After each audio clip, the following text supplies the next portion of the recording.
Hello, my friends, Evolutionary Energy Arts family. I hope this gets out there to you guys. And as soon as we get somebody but the sassy one in there, let me know that you guys can hear me. So we're going to be talking about Ascension, what's going on with that process. We're going to be talking about the Nagas and also the Naga people and getting into Lemuria and hidden history in general, which is probably about one of my favorite topics, without a doubt. Oh, we have. Who do we have? We have Martracat 83. I am probably butchered you. I am so sorry. But it's great to see you. I'm super glad you're here. Yay, Calvin! Arizona Raven! Cliff! Yay! Knowledge 2020. Knowledge 2020. Love it. Thank you for letting me know you could hear me too. Yes, super happy to see everybody. Now it's getting exciting. Joffrey, Queen Star Sophia, your rising star. Hello, you guys. Awesome. So I hope everybody's doing well. I know these are most definitely turbulent times. And it really feels like the veil is kind of falling totally apart now. Do you guys agree? Are you guys noticing that so much seems to be dissolving, just like crumbling away before our very eyes, as far as, a lot of things that, that were foundational in our society, which, has to happen because obviously our system and our society is a mess, and it's been a mess for a long time. So it's time to rebuild. It is, now's a really good time. It seems like people, it's always good when you see a really bad situation in life to look for the good in it. And right now, while everyone's home and they have us kind of locked up, I feel it's really good to look for the good in this. And what I'm seeing is this gives people the ability and the time to do some searching and start figuring out what their true agenda is. So, hey there, Chris, Rick, Diana. How are things in Puerto Rico? Calvin's in the house. Scott as well. Mark Jones, good to see you, brother. Of course, Joffrey is here. Queen Star Sophia, your rising star. Mushi, hi, beautiful peoples. And Mushi, she is definitely one of those. Arizona Raven says, "Life as I know it has gone." Yeah, that's a blunt statement, and it's very, very true for just about all of us, I think. Scott says, "Back to the Future." There is good, It's the system is crumbling, and we've been doing a lot of different things. Elaine, hello from Waynesville. Hey, Waynesville in the house. Love Waynesville. Boy, I wish I could say, Elena, let's, me and Cindy will meet you at Boojum's for some pool and some porters. That would be awesome. I wish we could do that. God, talk about pool. We were walking by a place that we've played here, and I've played at Boojum's a lot. That's where we used to go all the time, Boojum's and Waynesville. And Waynesville is one of the greatest little towns I've lived in. I've lived around. Really enjoyed it. Felt comfortable. Very, very comfortable there. But it's just saying, it's been months since we played a game of pool. What I would do, to just have just a little bit of normalcy. Do you guys feel that? Yeah, it would be just a touch, but I think they're going to try to use that to entice us to do certain things. So, I don't want to go back to normalcy if we have to do certain things or give up certain things to get that normalcy. So your rising star says we are in a deep collective root chakra healing. Oh yeah. Mushi, she says the system is gone, but we are not and never will be. There's a process going on, and we're going to share with you some of what Cindy has got from some of our meditations and pulling information from some of our galactic friends and some beings on the higher realm. We've been doing that on a regular basis, we always go within, and, regular practice. Last night, woke up in the middle of the night. I feel rested though, even though, it was interrupted sleep. I think everybody's getting interrupted sleep, who sleeps like 8 to 10 hours through anymore? Everything's changing. But at the same time, I do feel rested, although we already worked on 2 people. Well, 2.5. So, I mean, it's one of the things I'm finding is we're getting up earlier. Everything is changing. Part of that too is kind of becoming more of a farmer, quote unquote, where you kind of have to follow the sun, follow the natural cycles, which is a plus. It definitely is a plus. It is, there's something to be said about kind of meshing with the earth and getting in swing and in sync with Mother Nature and her ways. And I think it really does make you healthier when you can, if you're able to kind of work with the sun, and work with your weather. And if you can adjust how you live and stuff according to the weather in the area where you're at, I just think it puts us more in sync with everything. It does. It definitely does. And good to see so many familiar faces here. See Ellison in the house as well. Joffrey says, I would never want to go back to normal work, bills, slavement. I think that's the biggest thing to take out from this, is that the system has to go. It's just got to go. And we know they're going to try to spring a new system that's going to be even more restrictive. But, I think we could change this reality. We really can. We know we can. Quantum physics shows us that. And, it's one of the things I think maybe we haven't spoke about enough lately on the channel, is we tend to go through cycles. I tend to go through cycles, I guess. Start to focus in on one topic a little bit more and need to jump off and, bring in some other aspects. So, we could see, because, I have so much up in my head all the time, and it comes from being just a knowledge junkie and also an experiential knowledge junkie. Because, again, we could read all day long, but true gnosis is experiential. When you really, really know, it's because you've felt something, you've experienced something. And that's very, very different. Arizona Raven up between 2 and 3 a.m. for years now. It's a lot of what we're, C. Ellison says, what if you're half demon reptile? We are people too. Well, the thought is that pretty much all of us, we might have as much as 22 or more different starseed strands in us of DNA from all different, we truly are mutts. And we are hybrids, and we are aliens when you get down to it. I don't believe that we are necessarily indigenous to this planet. Now that reminds me to do another video. I'm gonna put it down in my notes. Been meaning to focus on that because when you look at some of the legends, we were actually brought here by these higher beings and put here. We were placed here on this planet. So, we are adopted sort of by the planet. And yet we're so disharmonious to the planet. And as far as the earth changes go, I think that if we got in harmony with the planet, we could ride the earth changes out in a very livable fashion. I think the biggest thing we are facing is the destructive power structure on this planet that has been here. That is the biggest thing we are facing.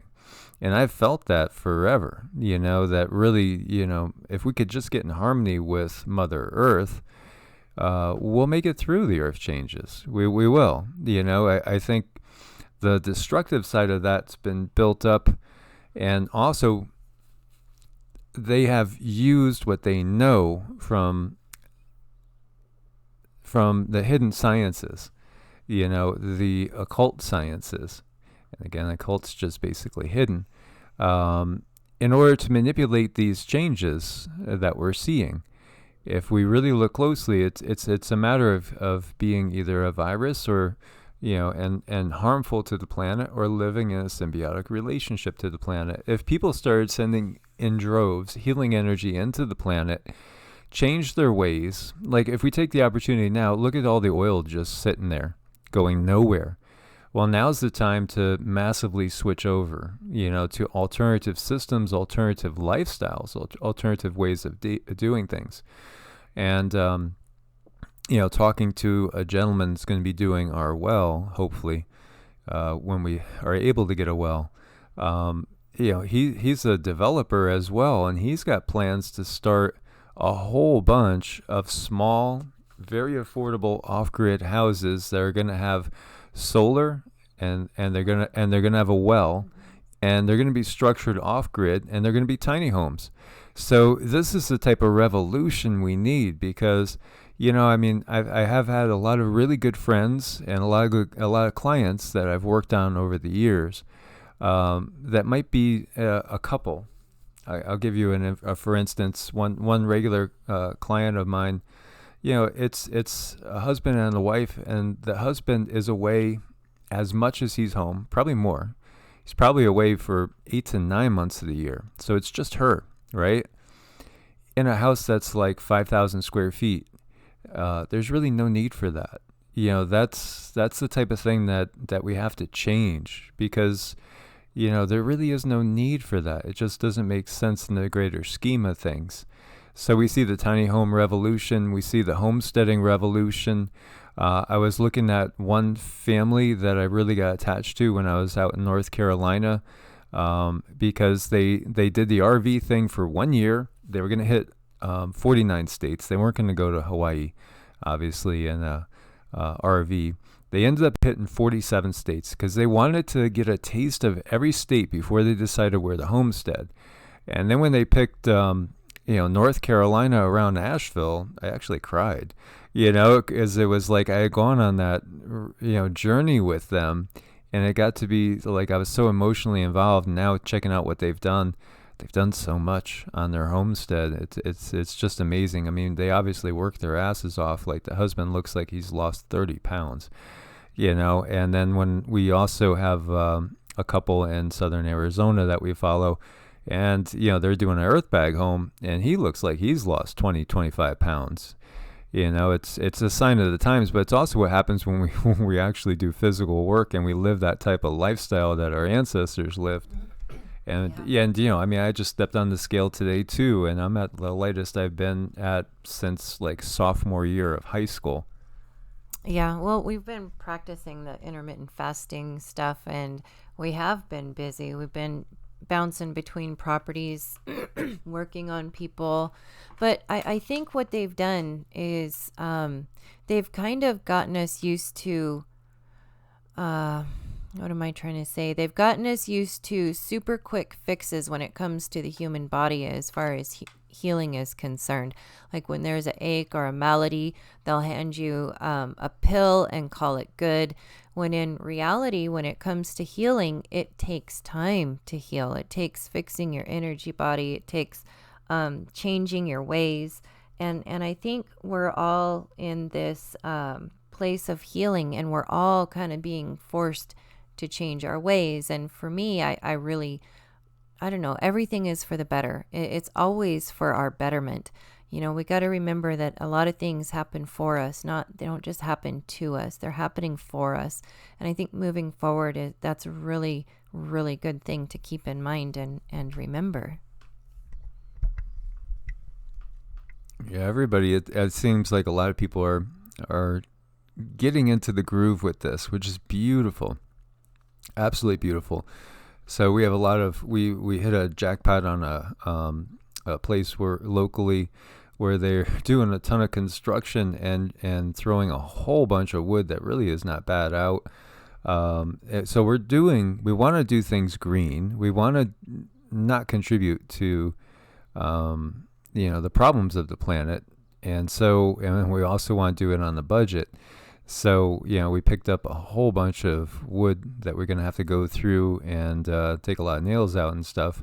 but it's in great shape and usable, and it's exactly what we needed right now because the sun here, even though we're not in full swing yet, it's so intense.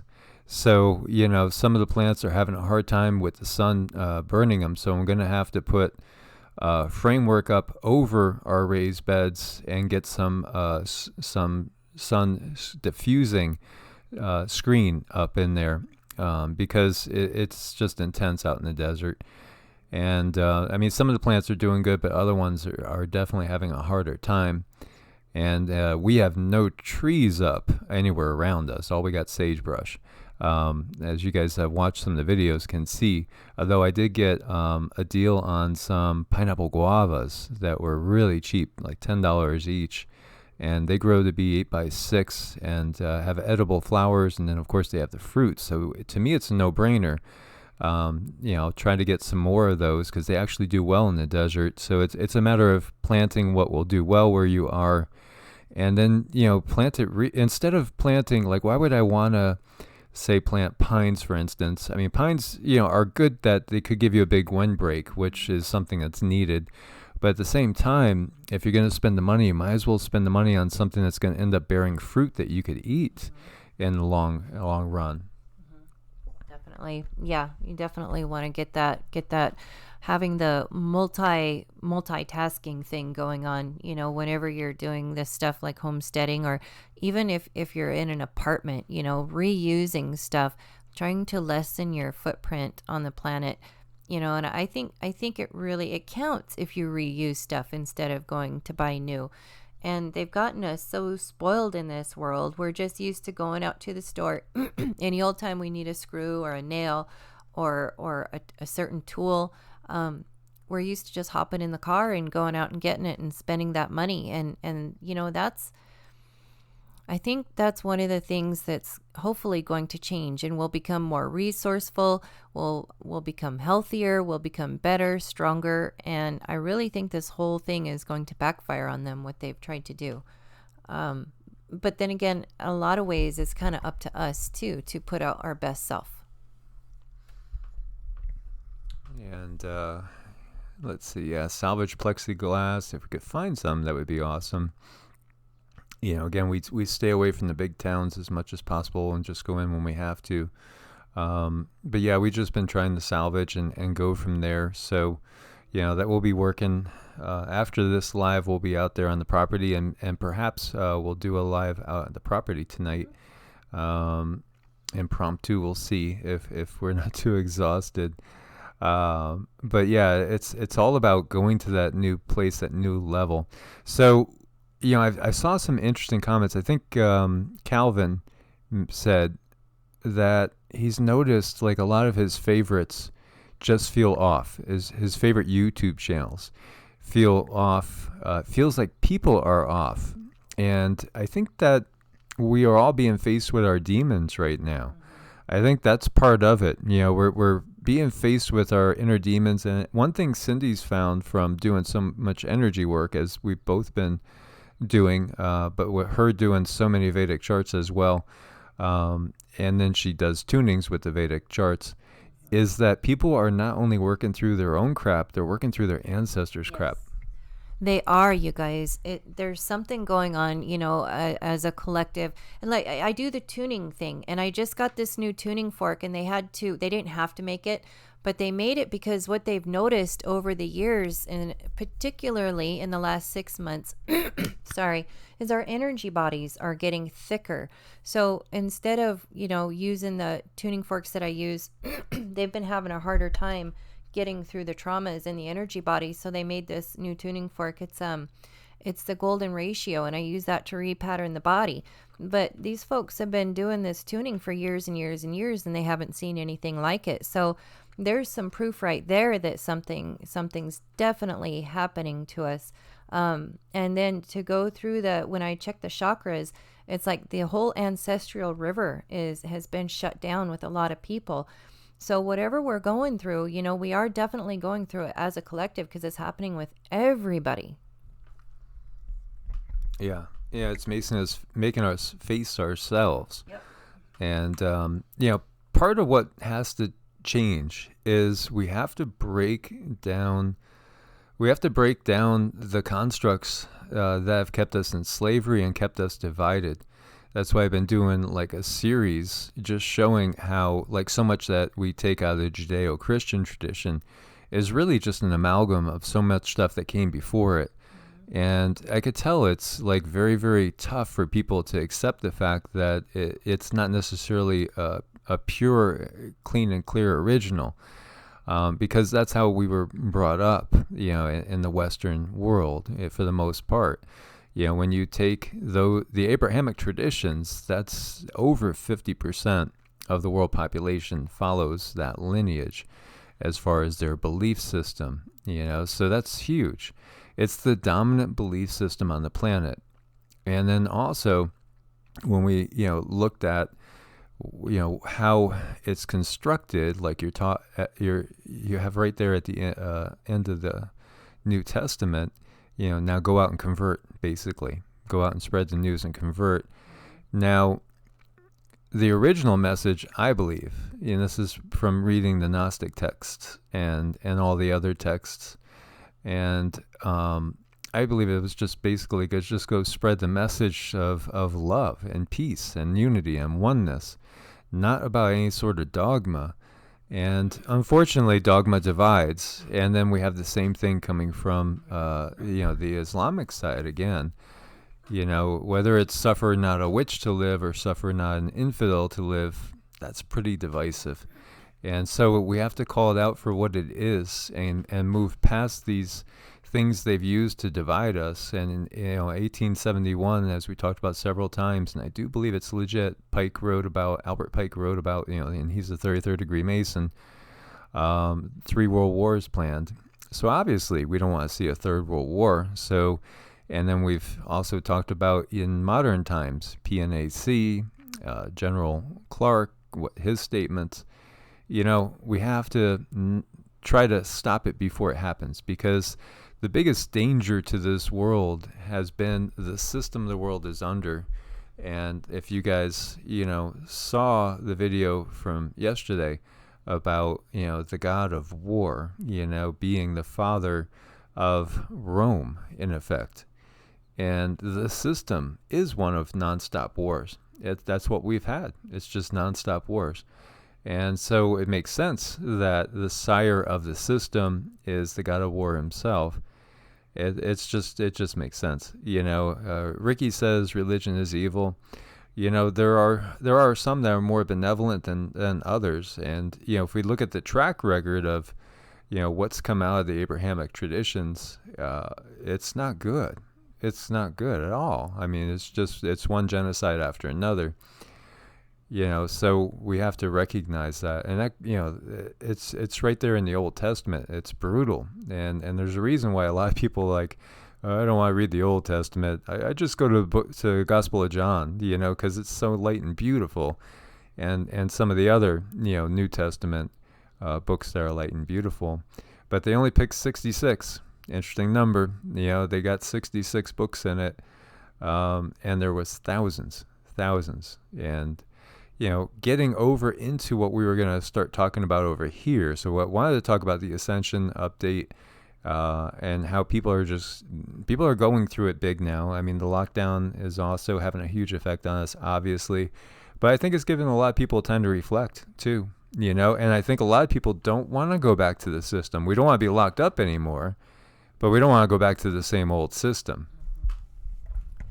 No, definitely don't want to go back to the same system, because it's a lot of nonsense. Really, it's a lot of nonsense. They've taught us to go outside of ourselves to find the answer. Everything is outside of you. Even going into a store, they've made everything look so beautiful and pretty and shiny, and all these new clothes and new hairdos and jewelry, and they've made it look so beautiful to look on the outside of yourself, when in reality, looking on the inside of yourself can be a little bit scary. But I promise you, once you start looking on the inside of yourself, you might find the most valuable, most important, most beautiful, stunning things you've ever found in your entire life. And this time off has given us all a little bit of time to figure out who we are, and that's another question, like who are you? Do you define yourself as a school teacher or a mom? Do you define yourself as a store clerk? These are things that should be looked at. And so when you do go inside and look around, you do discover who you are.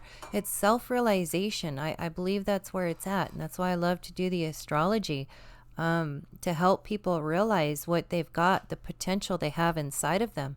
It's so, so important, self-realization. And, and so like Calvin said, without evil, there's no distinguishing what is good, another paradox, but we could do so much better. It's not that we need evil, we don't really need evil in the world. It's so funny how all we can think of is these either or choices. Like I was talking about with Florida Marquis was saying, the black and white paradox, just like, they give you a choice A or a choice B, and it's like there's no other choices. Democrat, Republican, well, are you a Christian or an atheist? Oh, you're not a Christian, you don't believe in God. Yeah, of course I believe in God. I don't have to believe in your dogma, and in fact, I believe that what I believe is closer to the true Christianity than what you believe, And then we could say, well, why? Well, let's look at it and see how it goes in line with all the other major traditions across the globe. The fact that, God lies within. The way to God is through compassion and love and unity consciousness and getting over this, duality. Obviously, there is duality, but we can ascend past that. There'll always be some duality, but I think there's less as we go up through the higher realms. As we go up in densities, things move into a collective. That's the natural progression of things. And so when we look at so many of the Eastern philosophies, they basically say that we are all, God itself, the true creator, that is exploring its creation in a multitude of ways, so many different ways, because each one of us is unique. And also in all the animals, and also even in the plants and the birds and the flowers and the fish and everything. It's all consciousness, it's all God exploring its own creation. So it's like God, you could think of it, and if you want to incorporate the Big Bang, God blew himself up in a Big Bang, so to speak. You could look at it that way if you want to incorporate that theory, and spread out through the manifest universe up through the different densities. And ultimately, it's going to collapse back in on itself as we come back to God on the end of our journey. So it's a journey outwards, and then we get pulled back in as we start to grow and learn from our lessons and come back in. And then we become more unified as we go. So when we look at, say, the channelings of Ra, he right away says he is a collective. He's part of a collective. And so, Cindy has been channeling a being from the Pleiades who says she is a part of a collective. So they view themselves as a part of a collective. Here on Earth right now, we all view ourselves as just complete individuals, and it shows that we're not a collective. But again, Tower of Babel explains kind of why, because they saw that we were unified. They came down and they just scattered us. And so when it says, come, look at humanity, they're unified, they're one, who knows what they could do? They could build a tower unto the heavens. They could go out into the heavens. They might actually end up being like us. Obviously, this is not the creator of all that there is. What we're seeing there is it's just basically the beings that we might call the Anunnaki, and of course we have the Draco. So that's where we're getting our system from, and it's pretty interesting to look at that. And so can we do better? We can. I think we have in the past as well. If you look at the Indus Valley and you look at the Harappan civilization, one of the things, and that is perhaps the oldest civilization, outdating the Sumerian civilization as well, older than Sumeria, older than Egypt. And apparently they really had no central government and they had no religious structure. What? Yeah. And, they also appear to be extremely peaceful, with an open system. That seems so foreign to us, but that's because perhaps that was there before, everything got so screwed up. I really think if we had the option to do it again, as a collective, raising our children with this knowledge and these Vedic teachings would be, I think, the biggest improvement we could make, upon the human species, if we raised our children knowing a lot of these things, about Buddha, about Hinduism, and instead of just giving them one book and saying, okay, if you go outside these lines, you're going to burn in hell for eternity. That's just not working. That makes people scared. It makes them feel really bad about themselves. I don't understand that. I remember I did try to be a really, really good church mom and go to church and volunteer for Sunday school and everything. But the more I went, the more confused I got. And the more confused I got, the more I kept remembering, well, if something doesn't make sense, it's usually not true. So, and then I remember running across the Sumerian tablets, and everything that was in them was in the Bible that they told me was, X thousand years old, but the Sumerian tablets are like 20,000 years old, and that's what started to make me wake up. What? They're like around 2000, 2000. Yeah, where anything biblical at the oldest is about 200 BC for the most part. So they far predate it, but there's other stuff as well, and I think there's reasons too why a lot of things haven't been explored fully in, say, Persia, Iran, because that's also a cradle of civilization, most definitely. And as we could, uncover more and more, we'll see. So the system that we see that was in effect in the Indus Valley before the Aryan, quote unquote, invasion, and not everybody agrees with that either, was one of definitely peace and equality, and apparently no central government. And, I think we've had that in the past. And I think we could do that again. It's through the central government that we're controlled as well.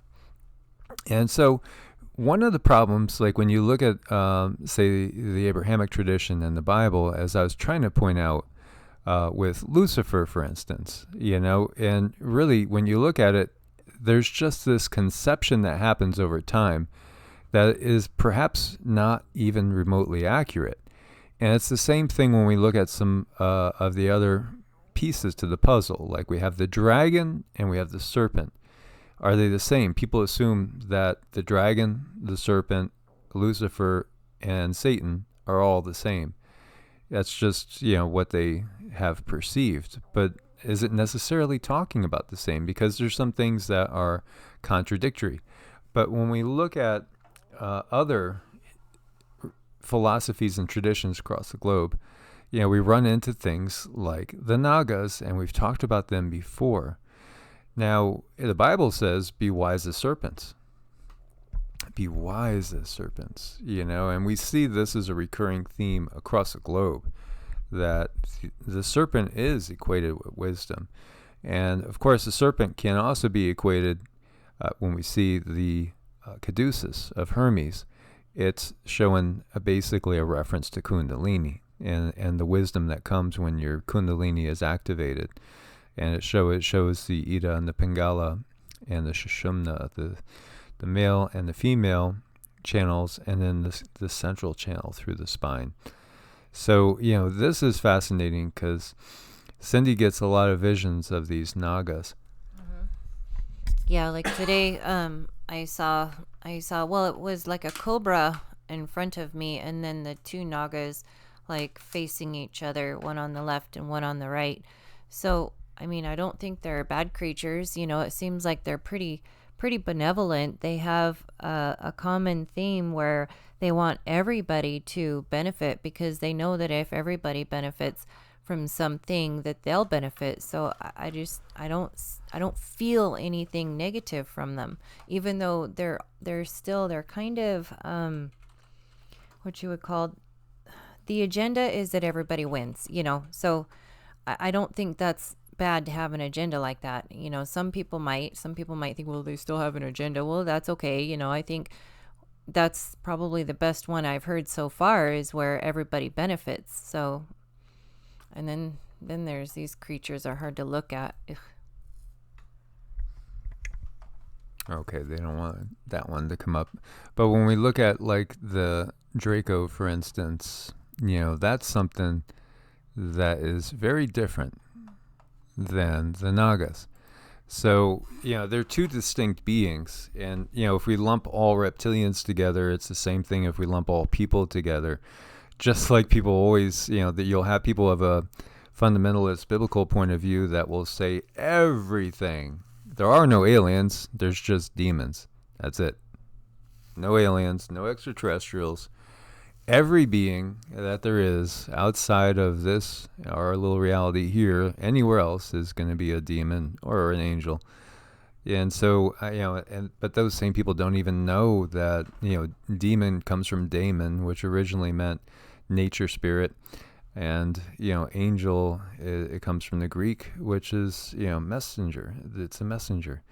Doesn't tell anything about necessarily the race or type of being it is, so, and then there's a whole new different tradition, well, not really new, but there's a whole different tradition that explains, the angelic realm a little bit more deeply when we look at it as the Davic realm. So the Nagas, are inner earth beings on Earth, and in many systems, we see that they perhaps were here before we were here, and some think that they were the original inhabitants of the earth. And also because of that fact that, a reptilian type of being or a serpentine type of being was here, that's part of the Draco's claim, saying that this planet was, originally inhabited by their type of being. And, we mammalian beings, well, we do have a reptilian aspect to our brain, and we do have, different DNA in us. So we are truly hybrids, but that we were placed here later against their authorization by, perhaps depending on who you're talking to, Lyrans, like when there was a great war going on over in Lyra. And that's not necessarily where the human species started, but that was one of the cradles of the human species civilization. And then when the war got going there, humans spread out to the Pleiades and to other areas. There are humans in Andromeda very, very close to us. And, we have us here on Earth as well.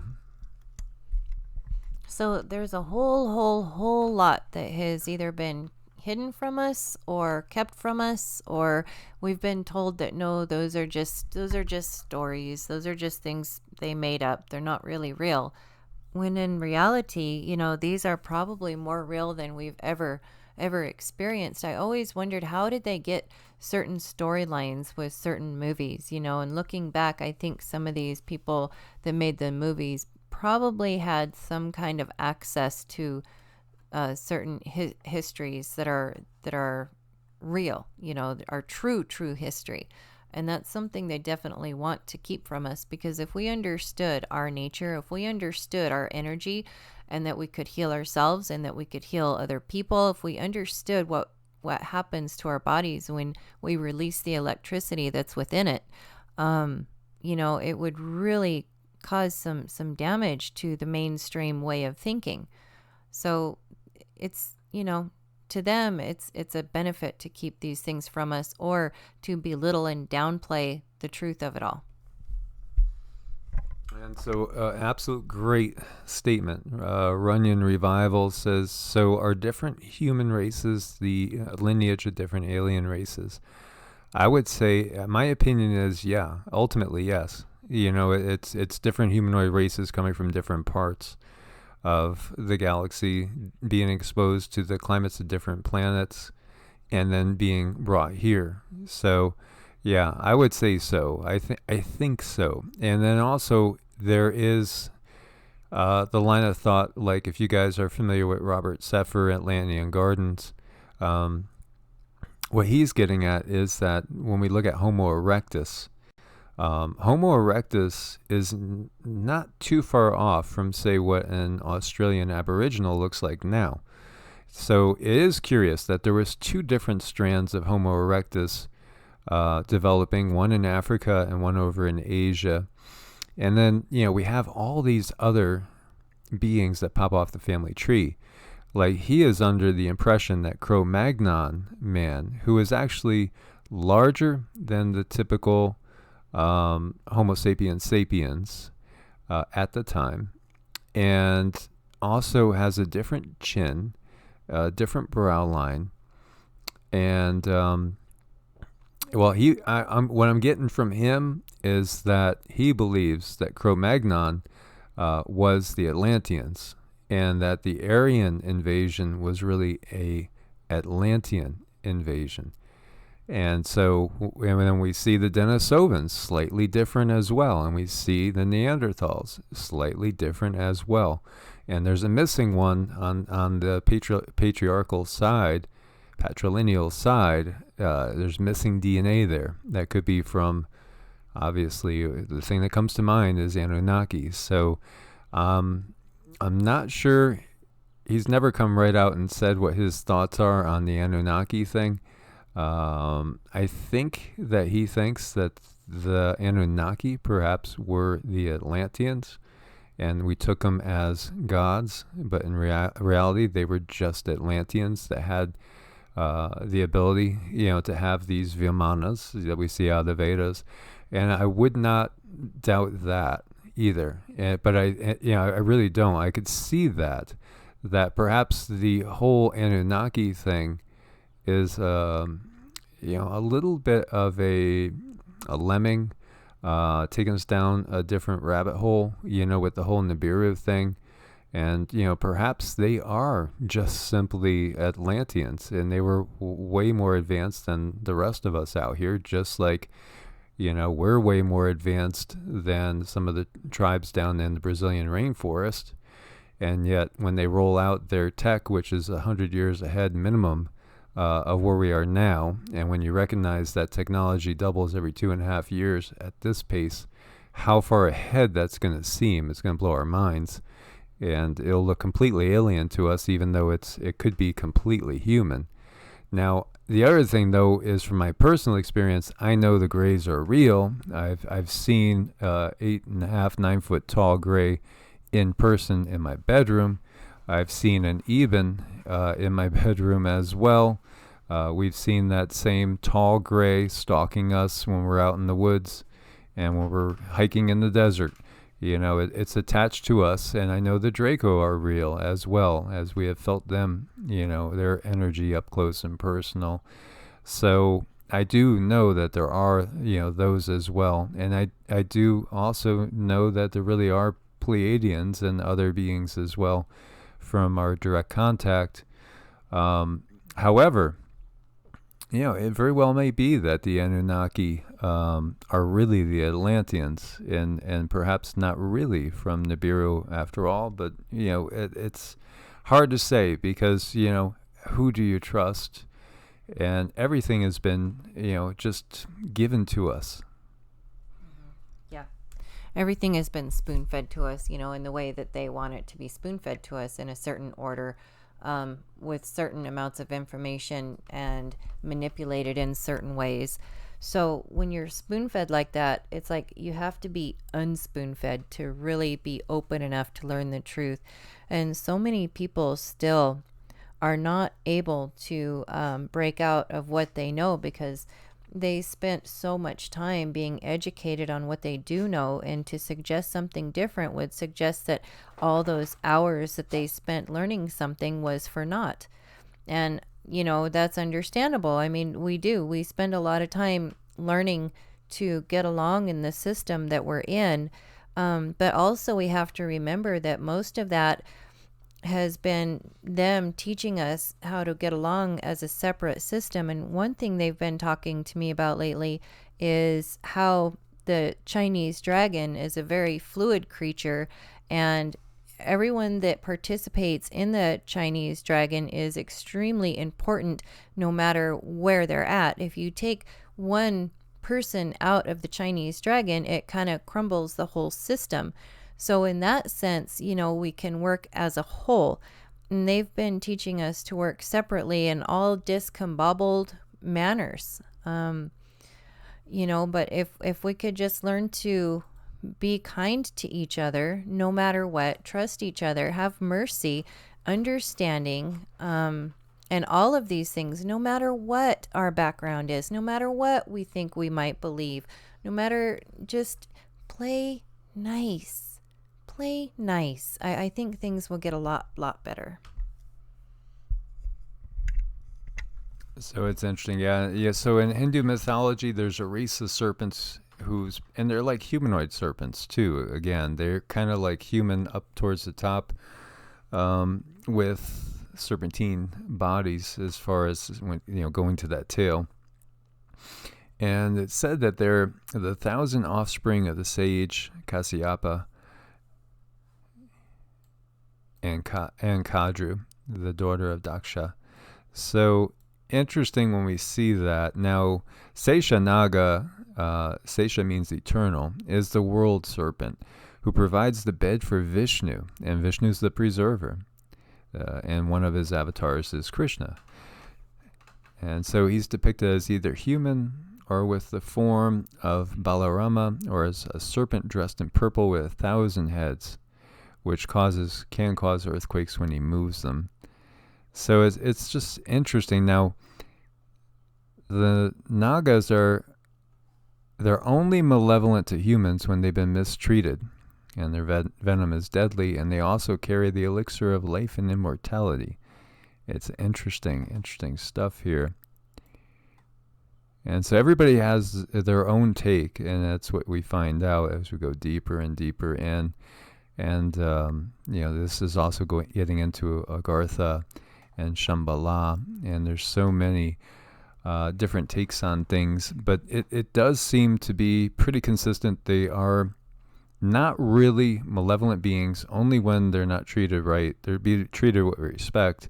They can impart great wisdom, and even impart immortality, perhaps through the wisdom.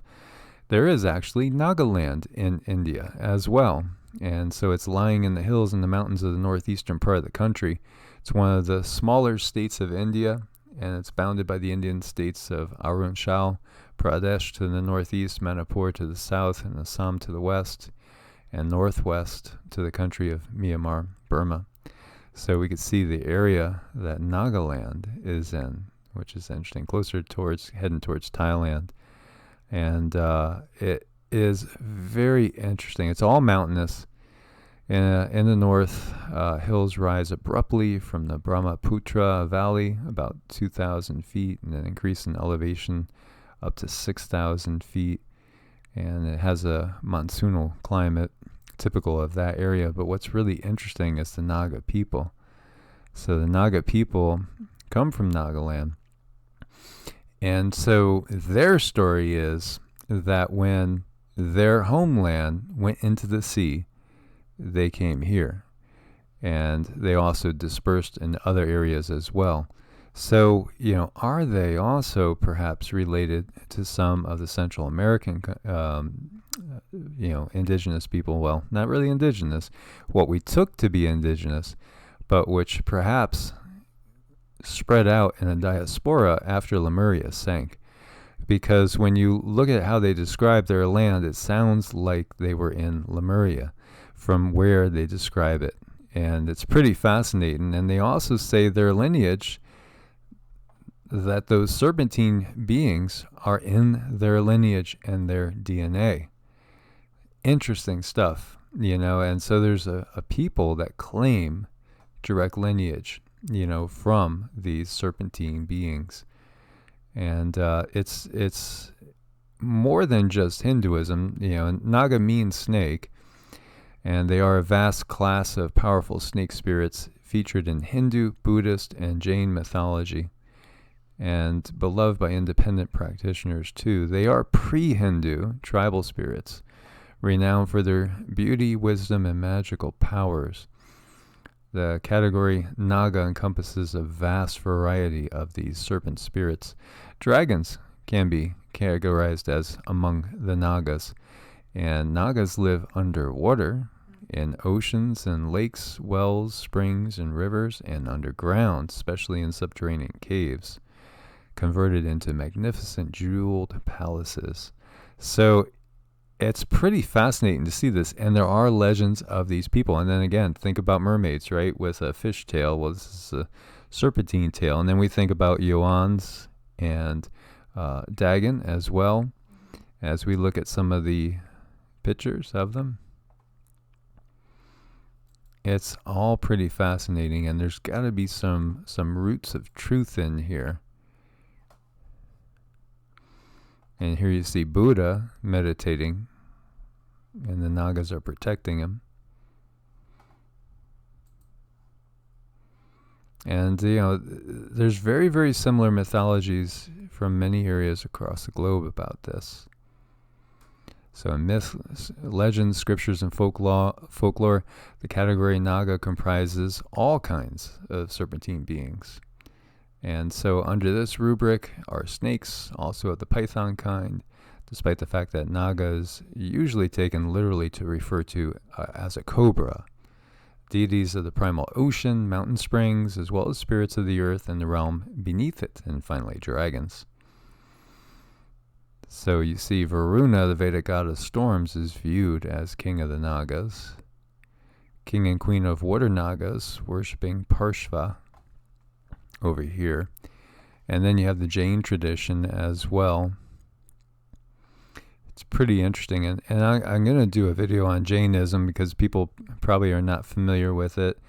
There's so many traditions that people are just not familiar with, but if they would take a look at it, they'd probably find that they're in complete agreement, and just like in, even in Hinduism, there's a million gods, there's all these different gods, but they're not God, and it's recognized that none of these are the ultimate source. The ultimate source is above and beyond what we can comprehend. These are all manifestations of it, as are you and I. And, before we go any further, I just wanted to, before I forget totally, this is our friend Robert, and I've mentioned him before. And he runs an orphanage in Uganda. And these are some of his little ones that are under his care. As you see, they have their masks on. So he says that the food situation is getting pretty dire down there now. And so I just wanted to give you guys a link to his Facebook, and this is off of Cindy's. Well, she still has hers. I've already deleted mine, and as we're working to separate ourselves from the darkness, of control, and it's a double-edged sword, because there's people that I was talking to every day that now I don't talk to every day, because we don't have Facebook, but at the same time Facebook is a huge means of control. It would be beautiful if there was an alternative. And there was a lady that was working on an alternative, and she's no longer with us. And I've covered her story as well. And she was young and mysterious passing. Strange how that happens.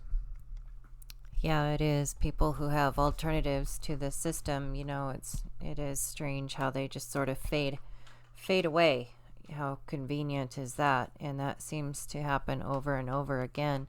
So yeah, he's a really good person. He's taking care of these children who otherwise wouldn't have anybody to help them. And if you guys could go visit that page and give support wherever you can, would be so grateful if you could do that.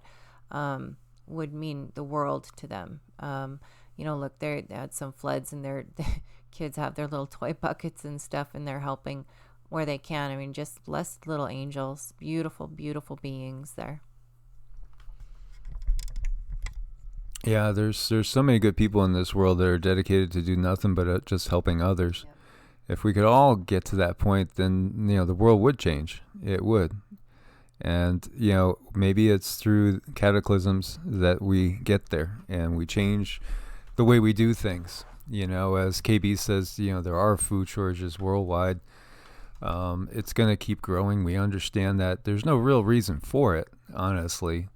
I don't buy, the narrative that they're giving us on this plague upon the land at all.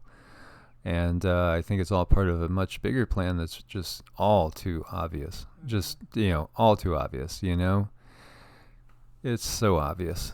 But, it's part of the death of the old and bringing in the new, as we see the Nagas in Buddhism as well. And again, Buddhism comes out of Hinduism. Jainism comes out of Hinduism as well. And then Sikhism it does come out of Hinduism, but it's strongly influenced by Islam in some ways, but then it's unique as well. And there have been a lot of amazing revelations given to people all over the globe. And it just always struck me that whole line of thinking that the creator of the multiverse, the creator of all that there is, all that there's out there, would just pick one tribe and say, that's my tribe. It's just, I just could never buy that. That just seems so illogical. Well, how do we know that? Well, because they told us that's the case, Oh, okay. And then they went and conquered a whole bunch of people that were living in villages and cities all throughout the area that they wanted, and plundered and sacked and, pillaged. Exactly what we see with, the civilization that's carried on the whole time. Makes no sense at all. It's just trying to justify, these misdeeds, and it's still going on right now. It hasn't stopped. So, I just found this to be a fascinating thing, and it gets us into Atlantis and Lemuria as well. And Lemuria predates Atlantis. Atlantis came after the Lemurian Mu civilization. And I really feel there's a lot of remnants of it over here in, the Southwest and the West. You could feel it, and you could kind of see it too. And it's a fascinating thing to look into. It is fascinating to look into. And Bulletproof Monk was asking, am I going to record my channeling soon? Yeah, working on the connection. Like I said, I can stay connected for around 15 to 20 minutes before my heart starts giving me some problems.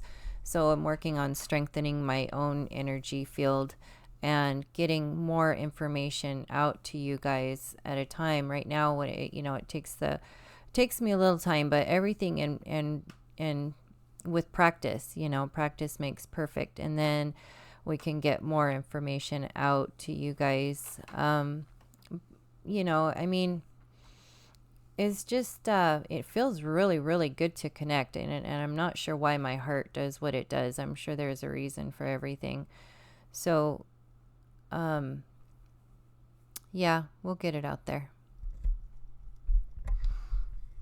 Yeah. Would you guys want to hear the direct channelings? I'm sure that would probably be intriguing. Cindy didn't realize that, a lot of the best channelers, it is really tough on their body. It is really tough on their body. So, sometimes we're in sessions and it takes her, 15, 20 minutes at least to get to where she can, channel. And then sometimes she can't tolerate long, because it won't be long, and, they'll be saying to please wake up the channel because, her body is hurting, her heart is hurting in particular. So it's one of those things, but we'll definitely make some. I've got some voice recordings. I've done some, so I could go ahead and play back some, and we'll do some more going forward. It's interesting too, because she's channeled more than one being, and you could tell the differences in the way they talk as well. Yeah, we'll work on the direct ones then. Bulletproof Monk. That sounds like a great idea, something to work toward and work on. And you guys are like so super totally awesome. Thanks for showing up today. Yeah, and I saw comments on the Dogon tribe, which I've done a couple videos on them. It's probably been a good year, so we'll bring that up again as well, and go into that, as well as some other ones that are a little bit more obscure. So people need to know. It's once you've studied all the world's mythologies and you can see origins that are common. And then when you see antecedents, it makes it just so obvious, that what we have going on is, are rehashes for the most part. But there are great truths in there. There are definitely great truths. But the unfortunate part is things have been twisted into being used for control, and that's part of the system that's got to come down, and is coming down. It has to, because there's no way we're going to get to a unity consciousness and work towards becoming more of a true collective, which will erase all the sorrows on the world for the most part. When you think about it, it's all this system that has been set up. It's all crumbling. You can see it just totally crumbling all around them, and that's a beautiful thing. And I don't think a lot of people are going to be wanting to go back to exactly the way things were. They want the things that made them happy, and if it's, like for us, it's just getting out 2 or 3 times a week to go play a couple games of pool. And, even that's kind of all we need, really. Just a little bit of a break, having somebody else cook something once, we haven't gone for really anything like that. But I know a lot of states are trying to start to reopen now, so we'll see how that goes. And I do expect that there'll be pushback, obviously, and obviously we know what the political situation going on. So let's send prayers to the planet. That's part of this. If we heal the mother, if we start healing the planet, putting, the planet and all its life forms first, then everything else will start to fall in its way, as in line. And thank you, Judy K. We love you. Thank you so much, Miss Judy. She says love, peace, and harmony. Most definitely. And so, we got to send healing energy to the mother, and then all those that are suffering as well. There's just one die off after another, and we were asking the higher sources in Cindy's channeling. I think it was last night's channeling. I don't think it was this morning's. About like all the birds, and what we got is it's mostly a frequency thing, and then in some cases they're actually just flocks are just running into things that are cloaked in the sky. Yeah, they said that they were running into even the birds can't see them, and they smack dead into something in the sky, and then they drop to the ground. So because there are cloaked ships in the sky, guys. There's cloaked ships of many different origin in the sky right now. So that's part of what we have going on. It is. This is pretty awful, but, we want to leave on a more happier note, and we really appreciate you guys coming by. You're super awesome. I hope you have an absolutely wonderful day. Yes, my friends. So thank you for your support also on Ko-Fi and Patreon. God bless and namaste. God bless and namaste.